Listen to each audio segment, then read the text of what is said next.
बने हुए हैं, ऐसे कुछ और इंटरेस्टिंग ब्रेकआउट पे फोकस करेंगे। लेकिन इस बीच शोभा लिमिटेड के वाइस चेयरमैन मैनेजिंग डायरेक्टर जेसी शर्मा सर जुड़ते हुए। शर्मा सर, सॉरी थोड़ी डिले के साथ आपके पास आ रहा हूं, पर थैंक्स अ टन जुड़ने के लिए आज। और इस कंपनी के जो Q4 के ऑपरेशनल अपडेट्स थे वो आपकी स्क्रीन पर आएंगे, जो उन्होंने स्टॉक एक्सचेंज से शेयर करे थे। सेल्स वैल्यू, सेल्स वॉल्यूम और रियलाइजेशन में साल दर साल जो गिरावट आई है, शर्मा सर ऑब्वियस था क्योंकि कोविड का इंपैक्ट देखना था, वो लॉकडाउन का इंपैक्ट हमें देखना था, पर वो लार्जली ये इंपैक्ट तो मैं मान के चल रहा हूँ वो Q4 के आखिरी फोर्टनाइट पे, मार्च के आखिरी 15 दिनों का लार्जली वो इंपैक्ट होगा, है ना सर? एकदम सही फरमाया आपने जी हाँ।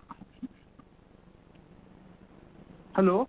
तो फिर इससे पहले बचा वो जो 2.5 महीना था सर, ये Q4 का जो बचा 2.5 महीना था, उसका परफॉर्मेंस इस आखिरी फोर्टनाइट को हटा दूं तो अदरवाइज परफॉर्मेंस कैसा था?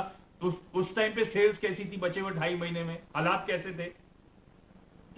देखिए, हमारा जो परफॉर्मेंस पिछले 9 महीने का और उसके बाद में अगर आप जनवरी फरवरी को जोड़ देवे करके, तो लगभग हम 9-10% on volume front we are going ahead of the previous years performance, जो कि लास्ट 15 दिन के अंदर में चूंकि सेल्स मोमेंटम चला गया, बिखर गया, कई जो कस्टमर्स जो लेने वाले थे उनके दिमाग या उनकी जो आइडिया जो थी, अब पोस्ट लॉकडाउन ही समझ में आएगी कि लेंगे कि नहीं लेंगे वाली बात आती है। और एक गिवन इन्वायरमेंट के अंदर में आप ज़्यादा पुश भी नहीं कर सकते, उसका काफ़ी इम्पेक्ट पड़ा। तो अगर इसको अगर 2 भाग में हम डिवाइड करते हैं, तो हमारा मानना है और मानना था करके कि जो फरवरी तक की जो परफॉर्मेंस रही, उस हिसाब से रियल एस्टेट धीरे धीरे एक नॉर्मलसी की तरफ बढ़ रहा था और हमारी जैसी कंपनियां जो है उसका सेल्स मोमेंटम बरकरार था। 15 मार्च के बाद में जैसे जैसे रिस्ट्रिक्ट करते गए, उसके बाद से जो लास्ट फोर्टनाइट जो था डेफिनेटली नेगेटिव रहा हम लोगों के लिए, कॉस्ट के हिसाब से नेगेटिव रहा, सेल्स मोमेंटम के हिसाब से नेगेटिव रहा, प्रोडक्शन के हिसाब से नेगेटिव रहा और वो अभी भी कंटिन्यू हो रहा है।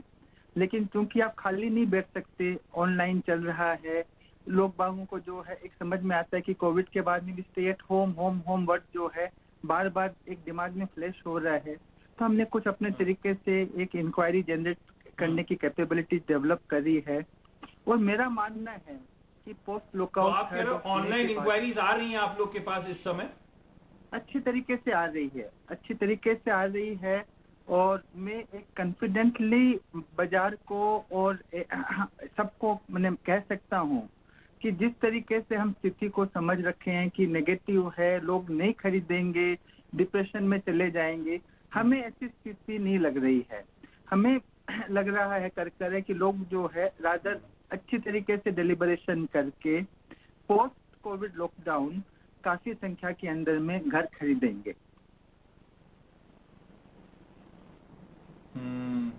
तो खैर अभी तो कहना मुश्किल है, भापना मुश्किल है कि कितना समय लगेगा हालात बहाल होने में या कितना गहरा इसका इम्पैक्ट होगा, एनीबॉडीज गेस सर। लेकिन माइग्रेंट वर्कफोर्स को लेकर बड़ा कंसर्न है इस समय, और आपकी भी तमाम प्रोजेक्ट्स पे I am sure migrant workforce deployed होगी, तो अभी तो कामकाज एकदम ठप होगा। कैसे कोप अप कर रहे हैं वो लोग सर? आप लोग कुछ मदद कर रहे हैं उनकी क्या?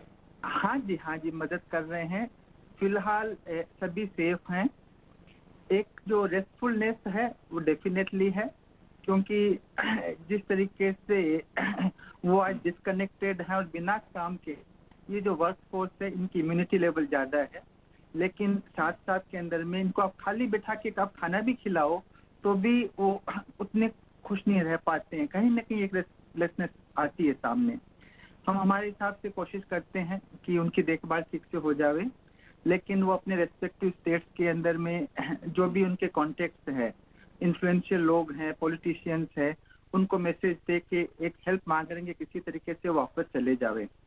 तो एक डर सा बैठा हुआ है कि पोस्ट कोविड जैसे ही आज ट्रांसपोर्ट खुलता है, इंटरस्टेट आवागमन शुरू होता है, काफी लोग इस माइग्रेंट पॉपुलेशन से एक बार जो है अपने गांव में जाने की जो है इच्छा रखते हैं और शायद चले जाएंगे।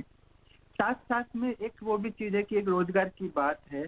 सभी अगर लॉकडाउन खुलेगा भी तो प्रोजेक्ट्स को बहाल होने में समय लगेगा, क्योंकि आई एम श्योर जब ट्रांसपोर्टेशन खुलेगा सर तो ये सारे माइग्रेंट वर्कफोर्सेस अपने अपने स्टेट्स, अपने अपने नेटिव प्लेस पहले जाने के लिए होल्ड लगाएंगे। तो उसमें अच्छा खैर ठीक है, वो तो अब जब होगा। इस बीच आपका स्टॉक बड़ा हरकत में है, बैक टू बैक 5% के सर्किट लग रहे हैं, आज भी सर्किट पे लगा हुआ है सर, क्योंकि प्रमोटर्स खरीदारी कर रहे हैं कंपनी में। 30 और 31 मार्च को प्रमोटर्स ने खरीदारी करी है। और इंटरेस्टिंगली गोदरेज ग्रुप की जो प्रमोटर एंटिटी है वो भी आपकी कंपनी में माल खरीद रही है, क्या चल रहा है सर?